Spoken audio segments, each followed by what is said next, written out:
We're going to be teaching tonight from the 40 Laws of Life, coming out of the book, coming from lesson 5. And lesson 5 is, if you have that lesson, why don't you type in the chat room what tonight's lesson is. I'll wait for you to type it.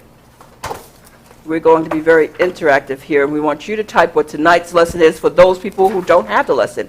So they don't know what the lesson is tonight. You're going to type in the room. Let's see, who will be the first to type what tonight's lesson is?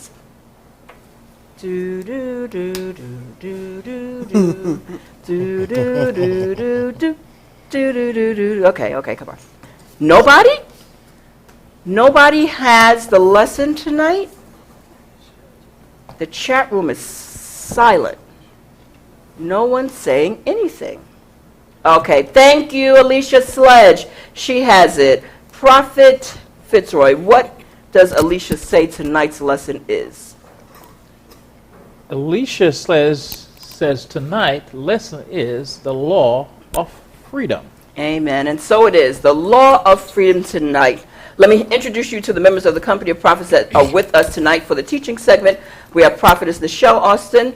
We have Prophetess Leslie Bird. We have Prophetess Yasmin Best, and we have Prophet Fitzroy Green. And we're going to ask Prophet Fitzroy Green for you to get Galatians, the 5th chapter and the 1st verse, and read for us out of the King James Version what Galatians, the 5th chapter and the 1st verse says. Out of the King James Version. Okay, I turned to the Amplified, but here's the King James. Stand fast, therefore, in the liberty wherewith Christ hath made us free, and be not entangled again with the yoke of bondage. All right, now read that same thing out of the New International Version. The New International. Okay, let's see. Do you have that one? Yes, I have the New International Version. And let's update it here. In the New International Version, Galatians 5:1 says, "It is for freedom that Christ has set us free. Stand firm, then, and do not let yourself be burdened again by a yoke of slavery." Amen. Stand fast, therefore, in the liberty or in the freedom wherewith Christ has made us free. And then don't be entangled now. Once you're free, don't be entangled again, which means you were entangled before you were free, with the yoke of bondage. Let's begin with bond or free. Principle number 1. Prophet Fitzroy, I'm going to ask you to read principle number 1, we create bondage or freedom. Please read. Principle number 1, we create bondage or freedom. By our use of the law of freedom, we create either bondage or liberty. Not that bondage really exists, but the possibility of using freedom in a limited way exists. Well, now he comes right out the bat with something like this. Can you imagine this? By our use of the law of freedom, we create either bondage or liberty, depending how we use the law. It says now, not that bondage really exists. So what this is saying to me, that bondage is, if it doesn't exist, then it must be a figment of my imagination. That's right. It's something I conjured up because it doesn't exist. All there is freedom. But it's our use of it that creates the limiting or the bondage situation. Wow. So you have a choice here. You can operate either in bondage or you can operate in freedom. But know that bondage really doesn't exist until you give it a life. Wow. Okay. Prophetess Leslie, would you like to say anything there? I guess the only thing that came to me, Prophetess Kelly, is that we choose to be in bondage, or we choose to acknowledge freedom. It's all a choice. And I love what you said, that bondage doesn't exist until we give it a life. You know, in the beginning, it says that God breathed into man, and man became a living soul. And we're created in his image. We're constantly breathing into things, situations, and causing them to have life. So, I mean, it really is a self-fulfilling prophecy. Amen. Amen. Well, let's go to the next page. It says, bond or free, where the Spirit of the Lord is, there is freedom. Prophet Fitzroy, continue reading. Where the Spirit of the Lord is, there is freedom. Where God is, there is already liberty. God realized is the attainment of the light in the presence of which there is no darkness, in the presence of which there is liberty, abundance, fulfillment. Thy grace is my sufficiency in all things, not money or investments or health, just thy grace. You know, I love this. In 1 Corinthians, the 8th chapter, in the 9th verse, it says, but take, now I'm reading from the King James Version, but take heed, lest by any means this liberty of yours become a stumbling block to them that are weak.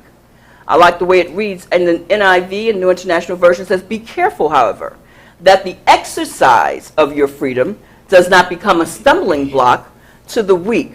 Because, see, where the Spirit of the Lord is, there is freedom. There is liberty. But that liberty should not be a stumbling block to those that have not come into the same liberty you have. I believe here where Paul was beginning to talk about eating or drinking among those that don't eat and drink the same way you do. I'm kind of paraphrasing here. They were offering up things to idols, and some would eat, some would not eat. But if you're finding that what you do is offensive to others because you know you're free to do it, then don't let that be a hindrance to your good witness or to your good testimony. If you find that what you're doing is becoming a stumbling block to someone else's faith, then maybe you should back off from it. There's nothing wrong with that. You can do that at another time in another setting. But if it's going to hinder your witness, then abstain from it. If eating meat offends your brother, guess what? Abstain from it. And when you get to the place where you can, go ahead and do that. But don't let your liberty or your freedom become that stumbling block. Because where the Spirit of the Lord is, there is freedom. But everybody hasn't embraced that freedom yet. Amen. Misuse of the law. Principle number 2. Bondage. Go ahead. Bondage is a misuse of the law of freedom. Bondage is a misuse of the law of freedom. The law punishes us automatically until, through experience, we learn what is right and just. And then we are immediately forgiven. The universe owes nothing against us. I love this. Bondage is a misuse of the law of freedom. Anytime you feel yourself limited in an area in bondage where you can't seem to go forward, can I tell you what's happened? You've misused the law of freedom. The law of the land even shows us that, because the law of the land states, now I don't know how many times, how often it's carried out, but it states that we're not guilty until proven, we're innocent until proven guilty. So, you know, we're free until we choose to do otherwise. Now, that's, whether that actually happens all the time, I'm not sure. But that's what the law states. And when you misuse the law of freedom, you put yourself in bondage. Stop saying people are putting you in bondage. Nobody puts you in bondage but yourself. The man doesn't do it. Your parents didn't do it. Your friends didn't do it. It was you. Because you made a choice and a decision to do something that was outside of the law of freedom, which caused you to be in bondage. You see, the universe is no respecter of person. None whatsoever. Whatever it is that you put in the universe, that's exactly what's coming back to you.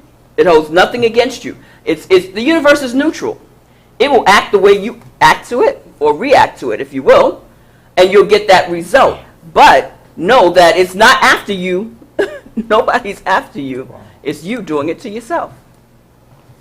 All right. Principle number, no, continue on that, Prophet Fitzroy. Freedom is our spiritual inheritance. Yes, freedom is ours as a guest of life. Certainly, it must be evident that any guest is free to go and to come and to be. Freedom is a quality and an activity that is given to us as guest of life. We need take no thought what we shall eat, what we shall drink, or wherewithal we shall be clothed, because these also are our as guest of life. These also are ours as guest of life. This does not take place in the position of parasites who take all, because whatever we receive is for sharing.